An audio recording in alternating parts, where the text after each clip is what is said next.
zanayi. Idan babu kai a raye ya zanayi. Wayo ni idan babu ke a raye ya zanayi. Nima idan babu kai a raye ya zanayi.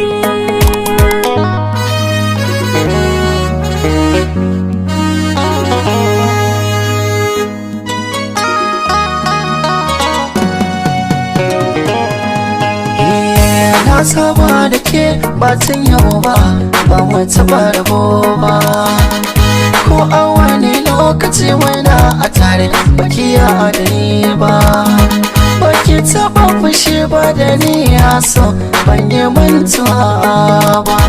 A tare za ku gan mu ko da yaushe, komai a tare za mu yi mu kwashe. Idanuwan mu ko da yaushe bushe, rabuwa ake gaya mana ko da yaushe. To ya zanayi da mutuwa ke ɗauke ni yafi. Ka zama wani ɓangare na jikina, ba zan bar ka ba.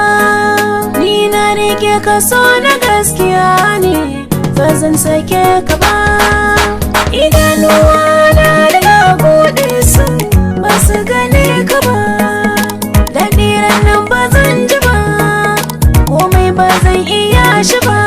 Ko barci ba zan yi ba nan in ban gane ka ba. Misali idan baka nan a duniyar nan ba zan more ba.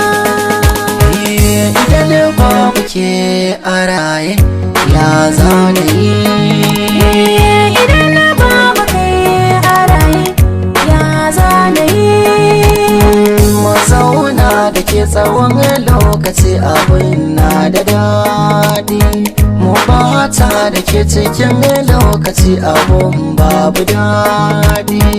Ina tuna da kullum kina raina ina ajin nishaɗi, salon tafiya na yi sakewa na ƙara da faɗi. Kowa yayyabe ki ina nan sai na ba shi kuɗi, gobar san ki ta kama ni ina zana je. Mai za ya raba ni da kai in ba don rashin rabo. Ni nisa san ka ne ya kama ni har ya yi mantabo. Ni da kai na so mu zauna ko ba taro da kwabo. Duk bakin da zai yi magana mara daɗi kan kashe zan gwabo. Zan kula da kai iya kulawa, gari na har ka yabawa. In babu kai a raye to ya zanyi ba farin ciki. Wayo ni idan babu ke a raye ya zanayi.